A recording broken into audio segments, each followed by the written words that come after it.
I want to enjoy the piece. What's the point of buying it and just putting it in a box? It defeats the purpose.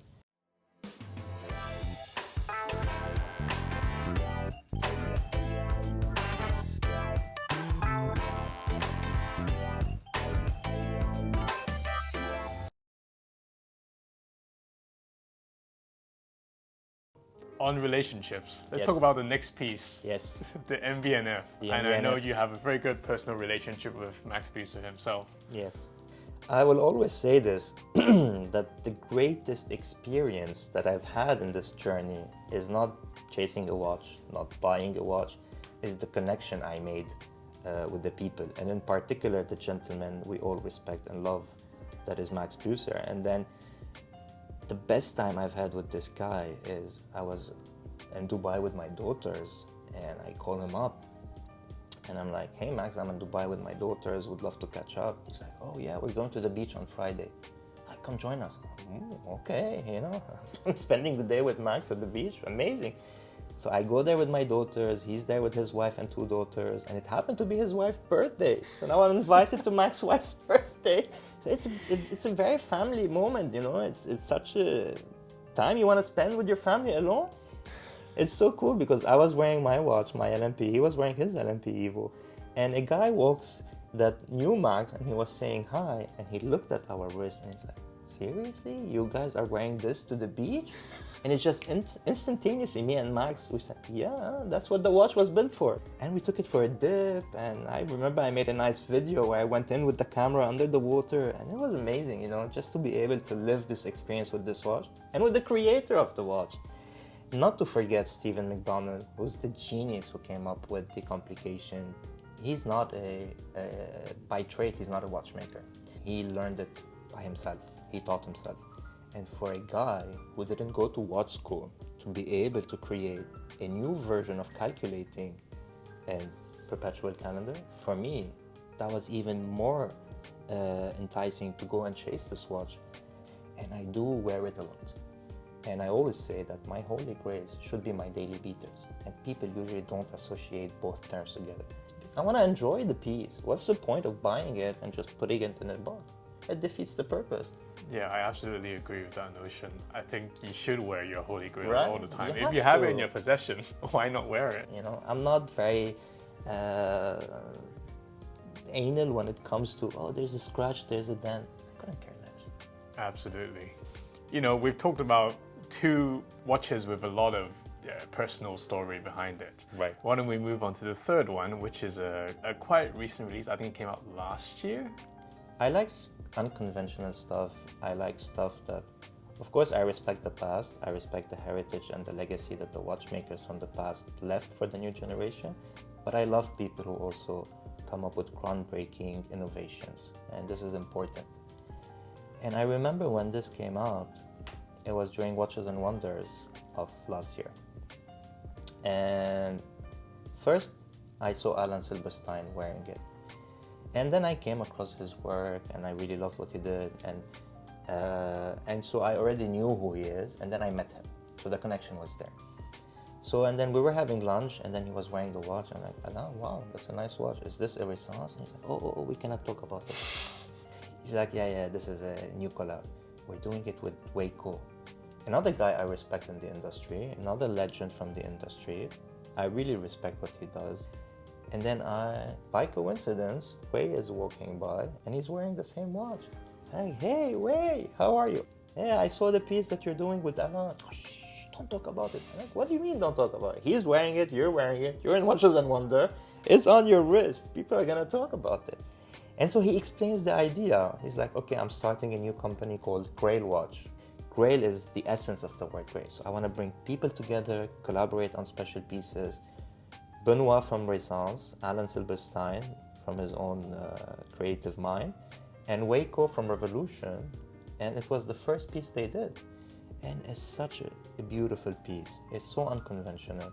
And when you look at the message behind it, the inspiration is memento mori. It's in a sense like carpe diem. So seize the day. Memento mori is more morbid, where everybody will come to an end eventually and you will die. So the skull is a representation of the death. The flower is a representation of life. And in the famous painting, there's the sand hourglass time. So here it's represented with the hour disc of the minute. And it's just a beautiful watch to wear. Again, this is limited to 36 pieces. You know, when you're collecting, you also want scarcity. You don't want something that is there and everybody can get. I truly believe in differentiating myself.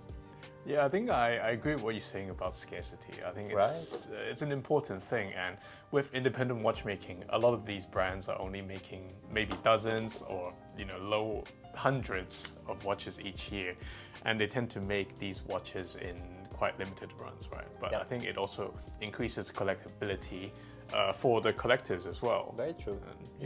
And maybe for a personal connection for you as well, I think Max also has one of these pieces. He bought number one. Yeah.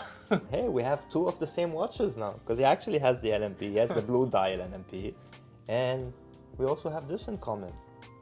The next brand is one that's quite dear to my heart as well. So why don't you talk a bit about this one? Everybody talks about the Holy Trinity, and in anybody's mind, the Holy Trinity is like the PP, AP, VC. I have a different definition of Holy Trinity, and I'm sure you do as well. My Holy Trinity is actually in a specific category where they give us unconventional contemporary watches. It's gonna be MB&F, Urwerk, and Dubitrine. Of course, Journe is on a different level. Dufour, Acrivia, all these independent, Carivutilainen, they're on a different level. Also, there is a trilogy there, but talking about these guys, I feel they belong in a certain category, and they're the master of the craft of this category. So I came across Urwerk, and I really appreciated the whole satellite movement they came up with and different complications they were doing. And it's just every watch they came up with was really crazy. You wouldn't think of seeing something like that. And so I was fortunate to be able to travel, and Dubai was where I met almost everybody in the watch industry. That meant something to me. And so it was funny because I was wearing my father's watch, and it was my father's first watch that my grandfather got him. And it's a Cartier Ceinture. And I was wearing this watch, and I was meeting Felix Baumgartner, and he was wearing the Urwerk, the one they were just launching in Dubai, which was the full metal jacket.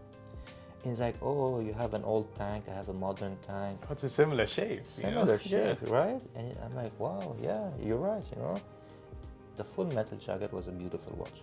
But at that time, I already have a tantalum case, I have a zirconium case, and I have a titanium case. So I wasn't interested in another titanium. I remember when they came up with the 220, the UR220 in forged carbon.